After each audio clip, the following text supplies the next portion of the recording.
அடியார்கள் வாழ அரங்க நகர் வாழ சடகோபன் தன் தமிழ் நூல் வாழ கடல் சூழ்ந்த மண்ணுலகம் வாழ மணவாள மாமுனியே இன்னும் ஒரு நூற்றாண்டிரும். நமக்கு ஸ்ரீகிருஷ்ணர்களுக்கு எந்த நாள் சிறந்த நாள் அப்படின்னு போட்டி வச்சோம்னா நிறைய நாள்கள் இருக்கும். ஐப்பசி திருவாதிரையா, வைகாசி விசாகனம், இதை போல பார்த்துட்டே வந்தோம்னா ஐப்பசி திருமூலம் தான் கடைசியில் முடிவாகும். பெரியவர்கள் எல்லாம் அதை தான் முடிவு பண்ணுவாங்க. அப்படிப்பட்ட உத்தமமான நாளிலே திருவரங்கம் பெரிய கோயிலே அழகான ஒரு கிரகம் இங்கே உங்களுக்கு அமைந்திருக்கிறது. கண்டிப்பாக பெருமானுடைய பெரிய அனுகிரகம், ஆச்சாரியனுடைய அனுகிரகம்.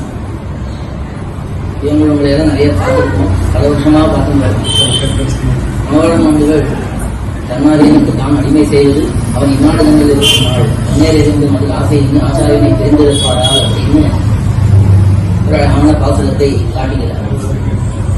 அந்த பாசுரத்திலே ஒரு சிஷியனாக எப்படி இருக்க வேண்டும் என்பதை காட்டுகிறார். நமக்கெல்லாம் அது இருக்க முடியுமோ முடியாதோ, யாரோ ஒரு சிலருக்கு அதெல்லாம் செய்யலாம்.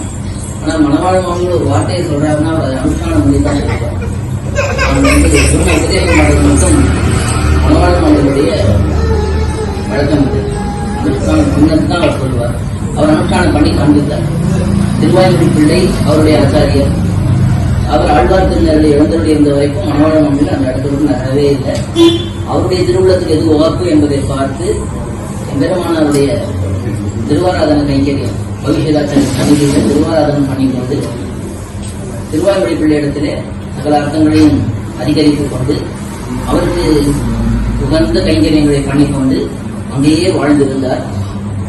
அவர் திருநாட்டுக்கு எழுந்தருளக்கூடிய சமயத்திலே இவருக்கு சில ஆணைகளை பிறப்பித்தார்.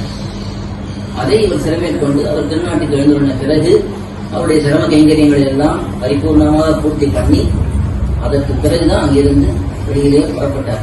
அந்த பாசனத்தை சொன்னது நடத்தி காட்டிட்டார். அந்நாரியனுக்கு தான் அடிமை செய்வது அவன் இந்நாடு தான் இருக்கும் நான்கிறது மனவாழ் மாமன் ஸ்பஷ்டமா நடத்தி காட்டினார். ஸ்ரீவசனபூஷணம் என்கிற சிவசாஸ்திரத்துடைய சாரமாக தான் இந்த உபதேச ரத்னமாலைங்கிற கிரந்தமே அமைந்திருக்கிறது. அதனை காட்டியிருக்கிற ஒரு அர்த்தங்களையும் மனவாழ் மாமனுக்கே விளக்கியிருக்கிறார். அப்படிப்பட்ட மனவாழ மாமனிகளுடைய திருநட்சத்திர கண்டு அவர் எழுந்தொழி இருந்த இந்த விவிதேசம் திருவரங்கம் பெரிய கோயிலிலே எப்படி எம்பெருமானார் மிகவும் ஆச்சரியமாக இங்கே எழுந்தருளி அதை எம்பெருமானும் உகந்து அவரை உள்ளே ஏற்றுக்கொண்டு அவருக்கு பெரிய கௌரவங்களை எல்லாம் எப்படி பெரிய பெருமாள் பண்ணினாலும் அதே போல மனவாழ மாமனிகளையும் ஏற்றுக்கொண்டு மனவாழ மாமனிகளுக்கும் பெரிய கௌரவங்களை எல்லாம் பண்ணி இங்கே வாழும்படி நியமித்தார். அப்படிப்பட்ட இந்த விதேசத்திலே உங்களுக்கு இந்த இடம் அமைந்திருக்கிறது. அந்த பாத்திரத்திலே சொன்ன அர்த்தங்களிலே கூட நீங்கள் அங்கே உள்ளவர்கள் என்பது தெரியுது. நான் முன்னாடியெல்லாம் அங்கே ஒரு வாரம், இங்கே ஒரு வாரம், அங்கே 10 நாள், இங்கே 10 நாள் அப்படி எல்லாம் இருக்கிறது. இப்பொழுது இங்கே ஆச்சாரியர் இருக்கிற இடமே நமக்கு உத்தேசியம் என்பதை மனதிலே கொண்டு நீங்களும் இந்த இடத்தை எல்லாம் ஏற்படுத்திக் கொண்டு பெரும்பாலும் இங்கேயே சுவாமிக்கும் திருமாளிகைக்கும் என்னென்ன கைங்கரியங்கள் உண்டோ அதை பண்ணிக்கொண்டே பொழுதை போட்டிருக்கிறது. இது இன்னும் நிறைய வளரணும். மேலும் மேலும் சம்பிரதாயத்துக்கும் நிறைய பிரயோஜனமாக பல பல கைங்கரியங்கள் இந்த சுவாமியுடைய திருவுள்ளப்படி நிறைய கைங்கரியங்கள் சுவாமி பதிவுதான் பண்ணிக்கொண்டிருக்கிறார். சுவாமியுடைய திருவுள்ளப்படியும் இன்னும் நிறைய கைங்கரியங்கள் சம்பிரதாயத்துக்கு நிறைய பண்ண வேண்டிய காரியங்கள் ஒவ்வொரு ஆச்சாரியன் திருமாளிகை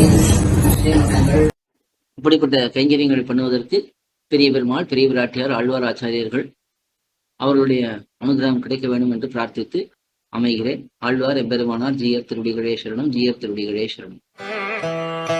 கோயில்.org நம் சம்பிரதாயத்தின் பல்வேறு புத்தகங்களை பல மொழிகளில் வெளியிட்டுள்ளது. சம்பிரதாய அடிப்படை விஷயங்கள் முதல் ஆழ்ந்த அர்த்தங்கள் வரை உள்ளடக்கிய பல புத்தகங்கள் books.coil.org வலைத்தளத்தில் உள்ளன. இப்புத்தகங்களை வாங்க coil.org@gmail.com மூலமாகவோ அல்லது வாட்ஸ்அப் எண்கள் 8220151966 அல்லது 9600595273 மூலமாகவோ தொடர்பு கொள்ளலாம்.